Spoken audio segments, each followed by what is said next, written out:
posterior de la lente, y lo importante es que refractivamente sí está bien calculada. Así que por eso fue un buen ejemplo donde ante la duda uno puede chequear y consultar con otras herramientas diagnósticas. ¿Tienen alguna pregunta? ¿Sigo?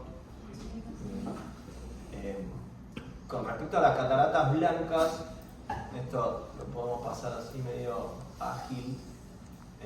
Es importante a veces evaluar si sospechamos que puede haber algún grado de intumescencia. ¿Okay?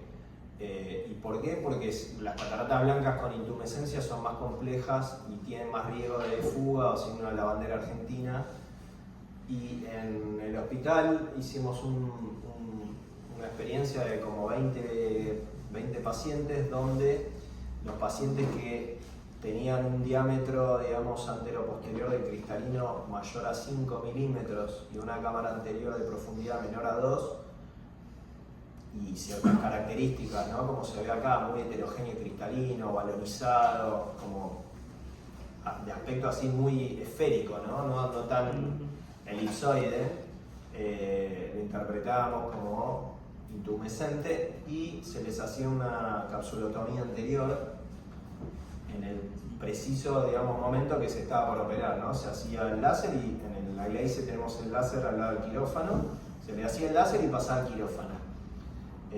Y acá, esta es la captura de un video, se ve perfecto que con un disparito que ya haga la cápsula anterior empieza a como chorrear del cristalino todo ese líquido, pero la ventaja de esto es que descomprimía la tensión y se podía hacer una cirugía mucho más segura, ¿no? Al ratito después del láser hacíamos un VM y se pudieron, digamos, se consiguieron estas imágenes que son bastante elocuentes, que después de un disparo de láser en la cápsula anterior, la profundidad del cristalino de esta paciente pasó de 1,6 a casi 2, y el espesor de cristalino pasó de 6,11 a 5,7, o sea, ganamos espacio, descomprimimos, bajamos la presión intracristaliniana, y lo más importante es que a la hora de hacer una cirugía por ahí teníamos la tranquilidad de no estar apremiados por esa tensión que a veces uno hace una descarga y se fuga completamente la rexis.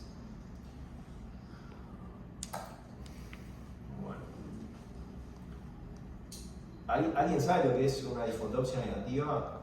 ¿No? Okay. ¿Controlan pacientes de cirugía de cataratas alguna en algún lugar? ¿No? Okay.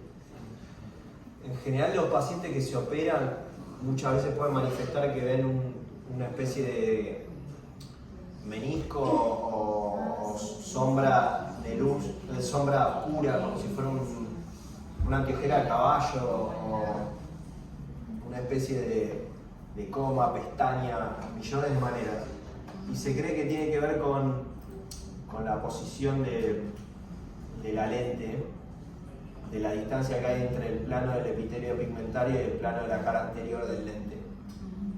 Normalmente, si la lente queda alejada del plano del epitelio pigmentario, puede haber algún grado de haz de luz que pase entre el epitelio pigmentario y el borde del lente, que no se proyecte sobre la óptica del lente. Técnicamente, de esa manera solo se puede dar del lado temporal y no del lado nasal, porque la nariz bloquea esos haces de luz. Entonces, como entra del lado temporal y refleja en la retina nasal, los pacientes ven como una especie de semiluna del lado temporal siempre. Y si se operan los dos, suelen hacer como cierta mención, como si fuera un caballo con anteojeras. Lo que les decía es esto: en general, si la lente queda cerca del plano del epitelio pigmentario, es muy raro que lo manifiesten, pero los primeros días a veces este espacio es muy amplio y lo pueden manifestar. Lo lógico es que después de poquitos días desaparezca, y es muy infrecuente que dure mucho tiempo. Esta paciente puntualmente tuvo 2 años con esos síntomas, y lo que hicimos fue ponerle un lente neutro, 0, dioptría 0, para cubrir ese espacio. ¿Tá? Acá se ve, digamos, técnicamente lo que decíamos, ¿no? Con un lente neutro ese espacio queda cubierto y no hay ningún tipo de proyección que escape el borde de la lente. Obviamente que el cálculo después es más complejo porque esta lente corre esta lente un poquito para atrás y seguramente la posición efectiva de esta lente quede menos, digamos, más hipermétrope, pero bueno. En este caso los dos ojos hicimos lo mismo, la paciente anduvo muy bien y se dejó de tener esas manifestaciones. El gran segundo tema del VM son los traumatismos, ¿tá? Y en general es súper útil. Acá se puede ver, digamos, en este caso, gran parte de la semiología. Este es un paciente con un trauma contuso que tenía una maculopatía hipotónica, digamos, súper hipotónico, casi cero, y mala visión. Y esta es una composición de los 4 cuadrantes, llamémosle, y en los 4 cuadrantes se ven diferentes cosas. Lo primero que se ve es que en todos está desprendido el cuerpo ciliar. Acá se ve perfecto. Este es pars plana, pars plicata, pars plana, y acá está la esclera, ¿no? Y todo este espacio negro con algunas banditas es un desprendimiento cilio-coroideo, seroso. Acá se ve y acá también se quiere ver y acá perfecto se ve. Pero si se fijan, vamos a este cuadrante que está normal. Acá se ve el espolón, ¿ven? Que esta línea choca con esta línea, que es lo que les decía, este es el espolón, y la inserción del iris acá está perfecta. Pero ¿qué pasa? Acá se ve perfecto, esto es un retroceso angular, ¿no? Que es la ruptura de las fibras longitudinales y circulares del cuerpo ciliar, y acá también hay un retroceso, es decir, un retroceso angular, ¿no? Acá y acá. Fíjense la diferencia, ¿no? Con este que es normal y acá que se ve el retroceso. Pero acá arriba no hay un retroceso. Acá hay una diálisis del cuerpo ciliar. Acá directamente no se separan las fibras longitudinales de las circulares. Acá se separa todo el cuerpo ciliar de la esclera. Y acá se ve perfecto el espolón, que quedó suelto ahí colgando. Si nosotros acá estamos haciendo cortes radiales, ¿no? Como si fueran, no sé, los cortes de una pizza en el ojo. Acá lo que hacemos es un corte longitudinal, que totalmente perpendicular al corte radial. Y acá lo que se ve, lo que está midiendo, es el agujero de la diálisis, ¿tá? Quizás se lo tienen que imaginar como topográficamente. Esto es confuso porque en realidad esto tiene que ver con que el ojo, al ser esférico, acá ya empieza a ver cámara anterior, ¿tá? Esto es un poco de iris, pero quédense con esto. Esto que es el cuerpo ciliar y esto que es la esclera, por el golpe se tironeó y se hizo este agujero. Entonces, ¿qué pasa? La diálisis es una comunicación de la cámara anterior al espacio subescleral o al espacio supracoroideo. Todo el líquido de la cámara anterior empieza a pasar por acá y desprende toda la coroides y baja la presión, porque el ojo nunca puede tener tonicidad.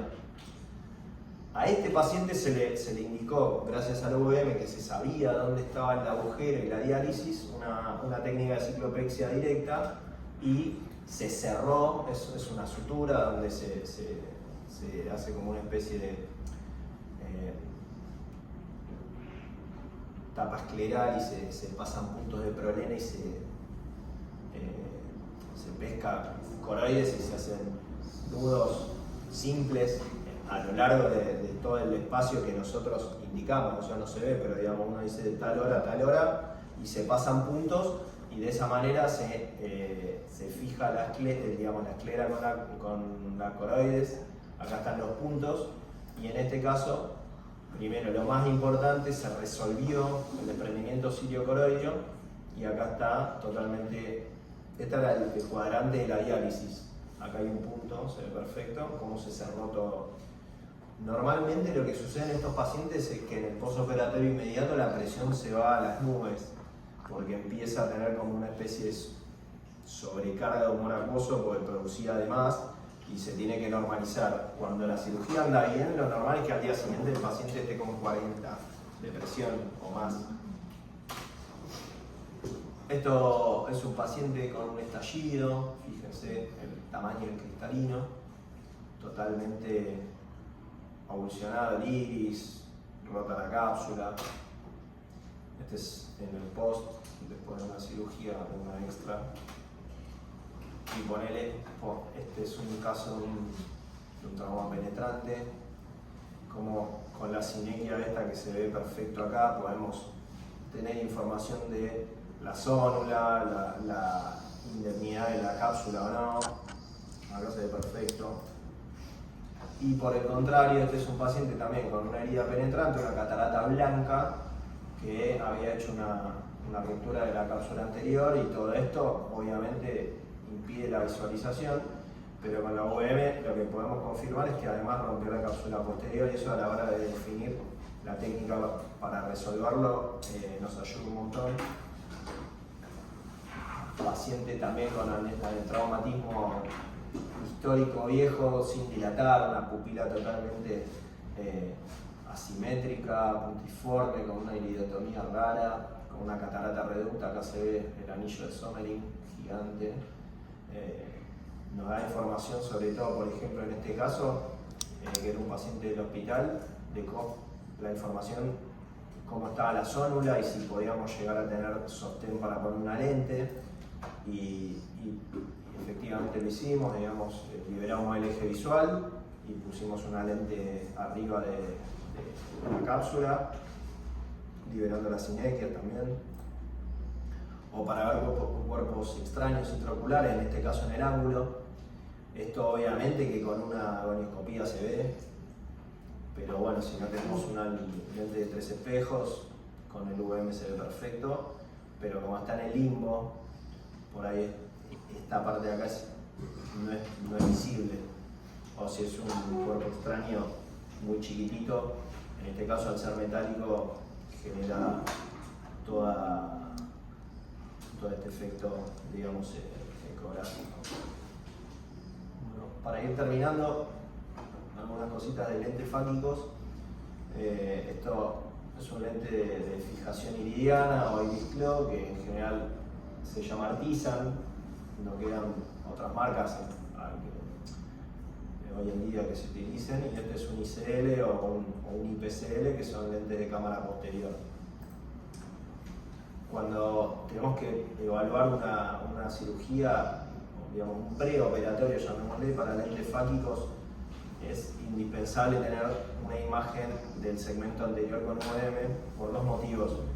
Primero, para definir cómo son los tamaños, las dimensiones del ojo, para definir cuál es el verdadero tamaño del surco a surco, porque sobre todo en el ICL las lentes van de surco a surco, y casi todos los calculadores asumen que la relación entre blanco a blanco, que es el white to white, siempre es simétrica o siempre es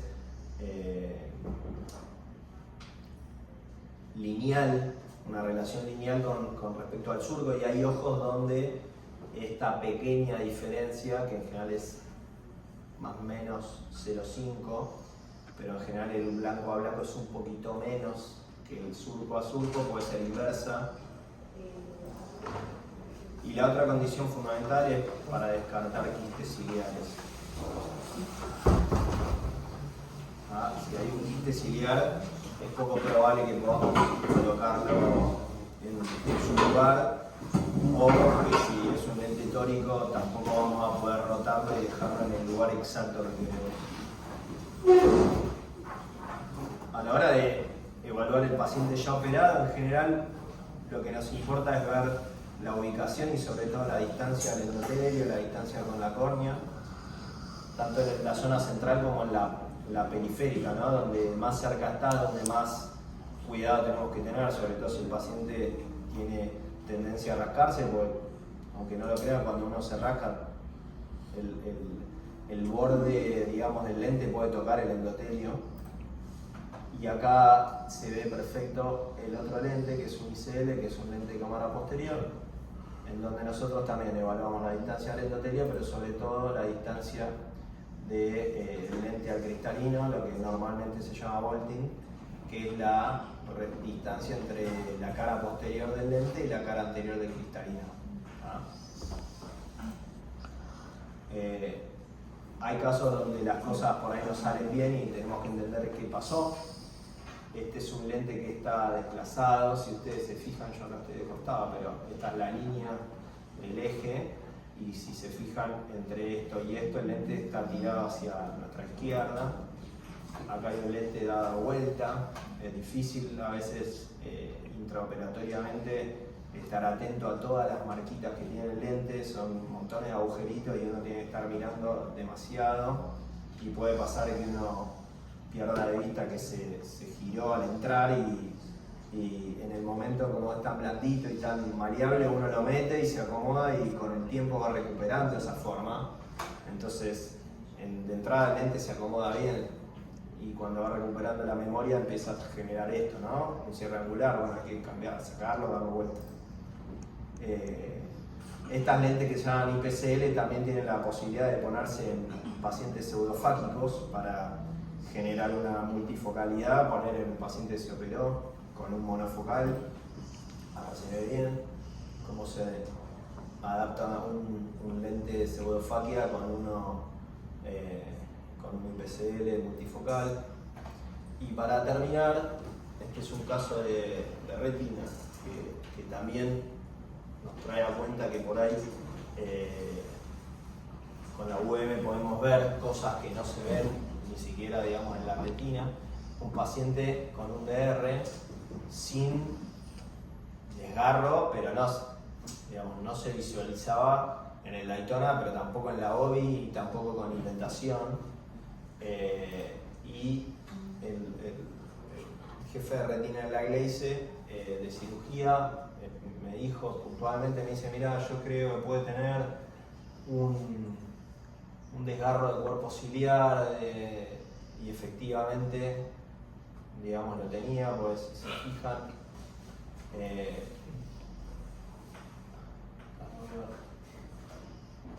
no sé, parece un 7, ¿no? Pero bueno, estaba un desgarrito a 7 milímetros de limbo, piensen que todavía es cuerpo ciliar, recién acá es la retina, ven que acá se empieza a ver cómo se desprende, ¿no? Acá se ve mejor.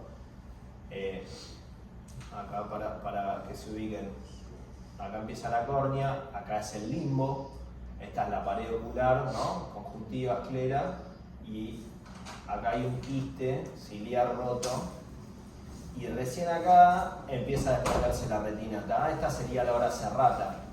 Acá es la transición o el comienzo de la retina, por eso con indentación y todo no se llegaba a ver esto. Y bueno, esta es la resolución con la banda y no me acuerdo si le hizo vitrectomía, pero se ve perfecto, quedó aplicada. Y por último, esto es lo que decía al principio, ¿no? Con toda la utilidad que tiene el UVM, excepto para estudiar la córnea, ¿no? En general, cualquiera de los equipos del segmento anterior nos va a dar más información para ver en detalle la córnea. Bueno, muchas gracias.